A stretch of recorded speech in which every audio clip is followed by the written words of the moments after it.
روزانہ واقعات اور اسلامی موٹیویشنل ویڈیوز کے لیے ہمارا چینل سبسکرائب کریں۔ شکریہ۔ سلطان محمود غزنوی نے دنیا میں 33 سال حکومت کی اور اس وقت دنیا کا شجاعت اور دنیا پر اثر رسوخ رکھنے والا دوسرے نمبر کا بادشاہ تھا۔ پہلے نمبر پر چنگیز خان تھا، دوسرے نمبر پر محمود غزنوی، تیسرے نمبر پر سکندر یونانی تھا، چوتھے نمبر پر تیمور لنگ تھا، اور یہ دوسرے نمبر کا بادشاہ تھا۔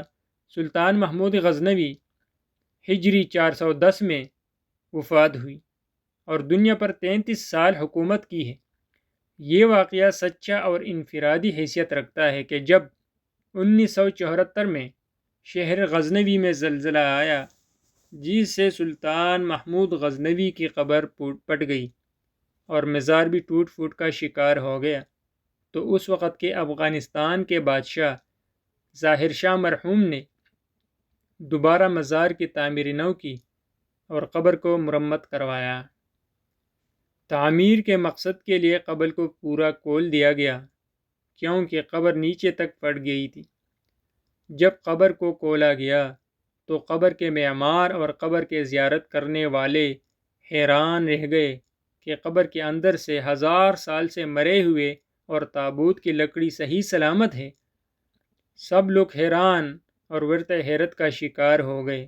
تابوت صحیح سلامت، 1000 سال گزرنے کے باوجود حکام نے تابوت کو کھولنے کا حکم دیا تو جس آدمی نے کھولا تو پلٹ کر پیچھے گرا اور بے ہوش ہو گیا۔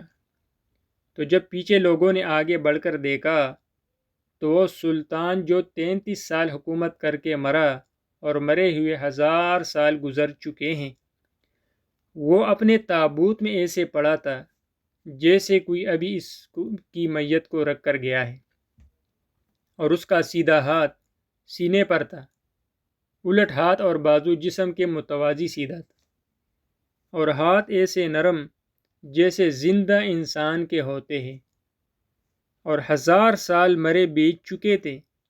یہ اللہ تعالیٰ نے ایک جھلک دکھائی ہے کہ جو میرے محبوب کی غلامی اختیار کرتے ہیں وہ بادشاہ بھی ہو، وہ اللہ کے محبوب بن کے، اللہ کے پیارے بن کے اللہ کے دربار میں کامیاب ہو کر پیش ہوں گے۔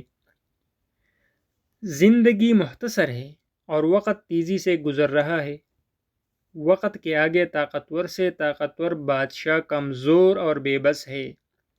وقت کو کوئی نہیں روک سکتا، لیکن وقت پر جس شخص نے اللہ کی مخلوق کی بہتری اور بلائی اور اللہ کی خوشنودی کو مقدم رکھا، وہی شخص مرنے کے بعد بھی لافانی ہے۔